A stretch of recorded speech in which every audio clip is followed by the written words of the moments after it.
Hello, and welcome to the Curator's Corner. I'm your host, Brian Anderson, Curator, Fireman's Hall Museum. Here at the Curator's Corner, we aim to bring you the history of firefighting in Philadelphia, as well as the history of the Philadelphia Fire Department and its volunteer partners. As this month reflects Black history, let's remember the African-American firefighters that sacrificed, persevered adversity, and laid the pathway for all to follow them. The paid Philadelphia Fire Department, known as the Bureau of Fire, was organized in 1871 with 22 engines and 5 truck companies, replacing the loose confederation of 92 volunteer companies.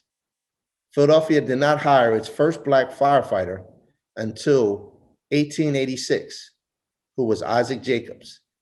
Jacobs was stationed at Engine 11, located at 1016 South Street, and although designated as a hosesman, he was relegated to caring for the company's horses and served until 1891. In 1905, Philadelphia hired its second African-American firefighter, Stephen E. Presco, who, unlike Jacobs, Presco fought fire and died in the line of duty in 1907. Engine 11 became the firehouse where all African-American firefighters were stationed and often working under white supervisors-in-chief despite their treatments as second-class citizens and firefighters. The African Americans of Engine 11 provided first-class service. These men risked their lives for citizens of all colors, despite their fellow white firefighters who would not work alongside them. The firefighters of Engine 11 forged the camaraderies and bonds shared by firefighters who risked their lives every day. Today, we will remember the 3 African American firefighters that died 30 years ago from Engine 11, fighting the Meridian high-rise fire. On February 23, 1991, at 2700 hours, Box 495 was struck for an alarm at 14 South Penn Street, which is across the street from City Hall. This was the 38-story Meridian Bank building. Upon arrival of Battalion 5, Battalion Chief George Yeager noted heavy smoke coming from the 20th floor and struck the second alarm. The fire would eventually reach 12 alarms. At 15:01 hours on February 24, some 17 and a half hours after the fire was declared under control by Commissioner Roger Olshafer. During the fire, Engine 11 was operating on the upper floors above the fire. They became disoriented in the maze of office cubicles and heavy smoke. Shortly before 2300 hours on the 23rd, Captain David Holcomb of Engine 11 reported that he and 2 firefighters were trapped on the 30th floor and running out of air. An extensive rescue effort began with a floor-by-floor search. The 3 members of Engine 11 were found on the 28th floor. They had been overcome by heat, by heavy toxic smoke. We're also extremely concerned now because we're seeing more signs of serious structural damage into the interior of the building, much more on the 28th and 29th than we had below. So we have a team of engineers trying to give us an upgrade on that because we're concerned about structural collapse. Commissioner, what could that mean? Is there a chance the building could collapse at this point? The last time we talked to the structural engineers, he thought there could be a pancaking down from probably the 28th to the 18th floor, but it would be in the interior of the building. The fire commissioner has set up a collapse zone with streets blocked off around One Meridian Plaza to ensure safety just in case the building does collapse. The fire hit on the 22nd floor and was already blazing when firefighters raced to the scene just before 8:30 last night. 3 firefighters were killed trying to put out the flames. 52-year-old Captain David Holcomb, 42-year-old Phyllis McAllister, and 28-year-old James Chappelle. The 12-alarm out-of-control blaze has drawn hundreds of sightseers to the area. Betty Inman, who worked on the 22nd floor, says she's just glad the fire didn't hit during business hours when the building would have been filled with people. I wouldn't work in another building without them. Without sprinkler systems? If we were there, I would have never made it down 22 floors walking. Have you thought about that? Yes, I have. It's very scary. They were Captain David Holcomb, appointed January 9th, 1967, assigned to Engine 12 on March 6, 1967, transferred to Engine 41, January of 1972, and was promoted to lieutenant on April 21st, 1975, assigned to the Division I pool. He served as a lieutenant at Engine 16 in June of 1975, Engine 69 in December of 77, and Ladder 11 on November 15th of 1980. He also served in the Fire Marshal's office in June of 1983.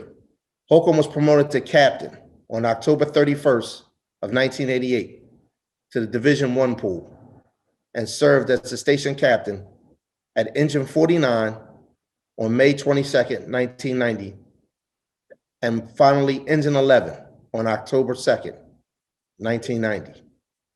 Firefighter Phyllis McAllister, appointed August 3rd, 1981. Assigned Engine 11 on October 12th of 1981. Firefighter James Chappelle, appointed May 4th of 1987. Assigned Engine 11, June 29th, 1987.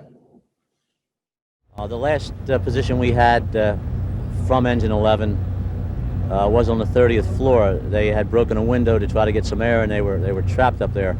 We started the search on the 30th to the 38th, primary and secondary. Then we started down. They were not on the 30th. They had the wrong floor. They were on the 28th. Rescue teams coming down from the roof and up from the interior of the 38-story building could not reach their fallen comrades in time. Captain David Holcomb of South Philadelphia's Engine Company 11 and two of his men, 42-year-old Phil McAllister and 28-year-old James Chappelle, suffocated inside the dark, smoky building. Fire officials still aren't sure why they were up there.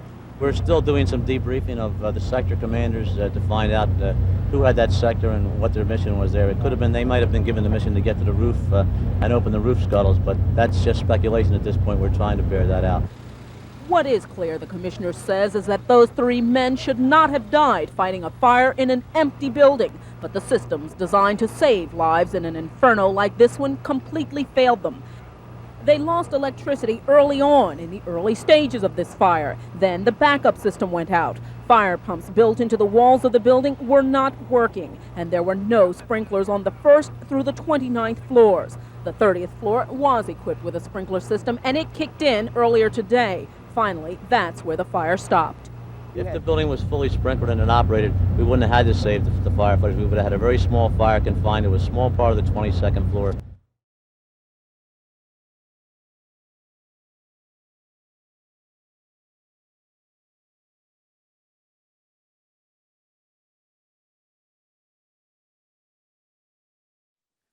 As we close this episode of the Curator's Corner, let us not forget the African-American men and women who have accepted the challenge and stood on the shoulders of the Black pioneers who laid the pathway before them. As they rise to the expectation and shatter all boundaries and barriers. As an example of this dedication and sacrifice, the Philadelphia Fire Department has had 3 African-American commissioners, Harold Harrison, Lloyd Ayers, and Derek Sawyer, with depth and diversity amongst its ranks. This would include the first ever African-American female Deputy Commissioner of EMS, Crystal Yates, and the EMS Health Safety Office Infectious Control Officer, Captain April Smallwood. In 1980, the Philadelphia Fire Department Assistant Chief's position was eliminated. Under Commissioner Teal in 2018, the position of Assistant Chief was reactivated to include the first African-American Assistant Chiefs, Rob Wilkins, Rick Davison, and Chuck Walker.